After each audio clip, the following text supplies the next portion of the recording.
जय झूलेलाल दोस्तों। अॼु असां ठाहींदासीं कोकी, सिंधियुनि जी फेवरेट। मां पहिरियों कोकी जूं काफ़ी रेसिपीज़ विझी चुकी आहियां। अॼु वारी रेसिपी जेका आहे उहा आहे कची पकी कोकी, जेका असां ठाहींदा आहियूं। उहा कीअं ठाहिजे मां तव्हांखे ॿुधाईंदसि। ॾिसो, कची पकी कोकी जंहिंमें इहो टेक्सचर ईंदो आहे, इहो स्पेशली कची पकी कोकीअ में ई ईंदो आहे। त इहा क्रिस्पी कुरकुरी कोकी कीअं ठाहिजे, स्टेप बाय स्टेप मां तव्हांखे ॿुधाईंदसि। तो वीडियो एंड ताईं ज़रूर ॾिसजो। पसंद अचेव तो लाइक शेयर और सब्सक्राइब ज़रूर कजो। अचो त रेसिपी शुरू था कयूं पिया। कची पकी क्रिस्पी कोकी ठाहिण जे लाइ सभिनी खां इम्पोर्टेंट स्टेप आहे इन जो अटो ॻोहिण। अटो इम्पोर्टेंट आहे, त उन जे लाइ मां हिते खयां आहिनि 2 बसर सन्ना कटियल, और गॾु खयां आहिनि सावा मिर्च, 3 खां 4 सावा मिर्च आहिनि। अगरि तव्हांखे वधीक तिखो खपे त वधीक मिर्चनि जो इस्तेमालु करणो आहे। 1 चमचो जीरो, और 1 चमचो विझंदासीं ॾाढ़ू खटा, सुकल अनारदाना। उन खां पोइ मां हिते विधो आहे खसखस। इहो ऑप्शनल आहे, तव्हां चाहियो त स्किप करे सघंदा आहियो। लूणु विझंदासीं। कोकी आहे त उन में साए मसाले जो इस्तेमालु भरपूर कबो आहे, त 1 कोप मां हिते साओ मसालो विझी रही आहियां। मोहण लाइ तेल विझंदासीं, लॻभॻि 6 खां 7 चमचा। सो मां लॻभॻि अधु कटोरी विधो आहे। ओरिजिनल मेथड जेको आहे उन में तेल जो इस्तेमालु सुठे सां थींदो आहे। तव्हां चाहियो त तेल जी क्वांटिटी घटि बि करे सघंदा आहियो।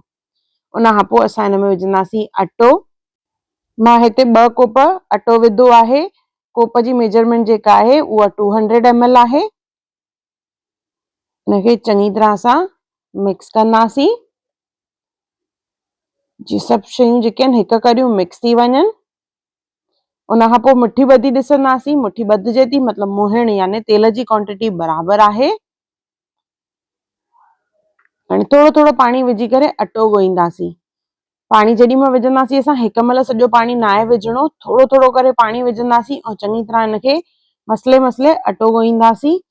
इहो अटो सुकल हुअणु खपे, आलो न। थोरो थोरो पाणी विझंदासीं और हिनखे मिक्स कंदा वेंदासीं। इन अटे मां लॻभॻि 8 कोकियूं ठहंदियूं। ॾिसो, चङी तरह मिक्स कंदे मां अटो ॻोहे रही आहियां। और इहो अटो अगरि सख़्तु सुठे सां ठहंदो त कोकियूं बि ॾाढियूं सुठियूं ठहंदियूं आहिनि। अगरि अटो जेको आहे नरम थी वेंदो आहे त कोकियूं थोड़ी जेके आहिनि उहे क्रिस्पी घटि बीहंदियूं आहिनि। हल्को हल्को पाणी हणंदे असां हिनखे कलींदासीं।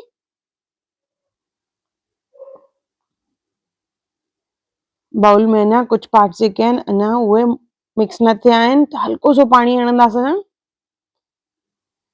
और हिनखे हाणे कलींदासीं।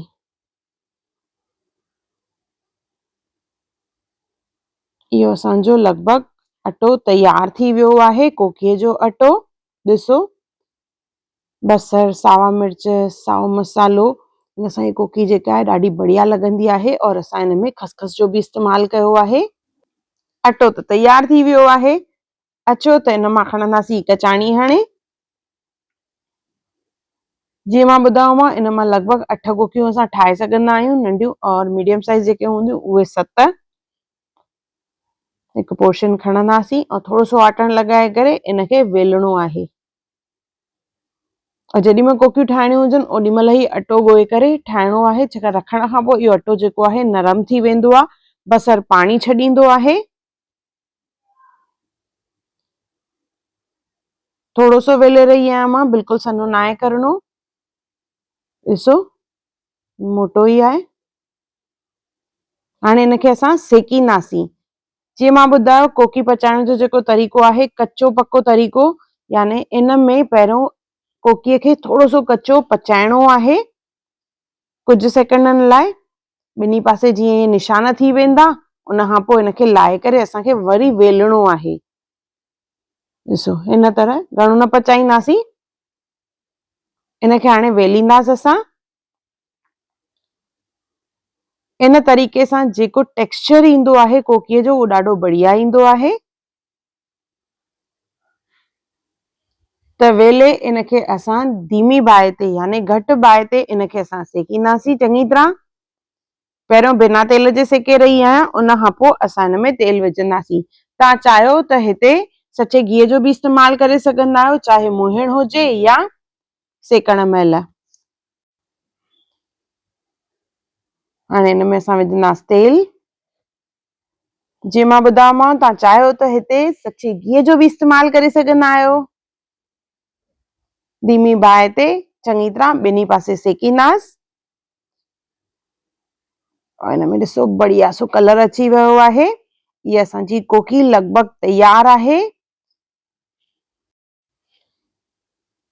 कोकीअ जो कलर, टेक्सचर और हिन में जेका क्रिस्पीनेस आहे, कुरकुरी जेका इहा कोकी ठही आहे, ॾाढी बढ़िया आहे।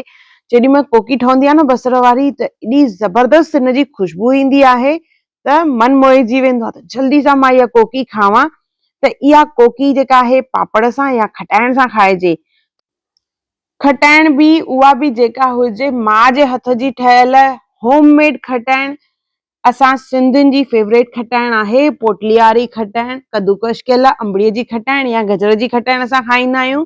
त सिंधियुनि जार उहा आहे जिते असांखे घर जूं ठहियल खटाइणूं मिलंदियूं, ॾाढियूं टेस्टी और मां जे हथ जूं ठहियल। मां जो प्यार हिन में ॾिसो। जाम ॼणनि खे हूंदो आहे त असां भई घर जी ठहियल खटाइण खाऊं, असांखे काश घर जी खटाइण मिली वञे। मूंखां जाम ॼणा पुछंदा आहिनि त सिंध इन जार जेको आहे उहे आहिनि जेके सिंधी खटाइणूं, उहे बि घर जूं ठहियल आहिनि, ॾाढी टेस्टी। चाहे गजर जी हुजे, गोगड़ू, गोभी, जेका बि तव्हां खटाइण चाहियो सभु खटाइणूं तव्हांखे हिते अवेलेबल मिलंदियूं। इन जी वेबसाइट लिंक मां विधी आहे त ज़रूरु चेक कजो। कोकी और उन सां गॾु पोटलीअ वारी अंबड़ियुनि जी खटाइण ॾाढी टेस्टी, गॾु पापड़। इहो ज़रूरु ठाहियो और मूंखे कमेंट सेक्शन में ज़रूरु ॿुधाइजो त तव्हांखे मुंहिंजो वीडियो कीअं लॻो। और सिंधियुनि जार तां ज़रूरु ऑर्डर कजो इहे टेस्टी खटाइणूं। इन्हनि जी लिंक और मां डिटेल्स विधियूं आहिनि, फ़ोन नंबर बि, त ज़रूरु चेक कजो।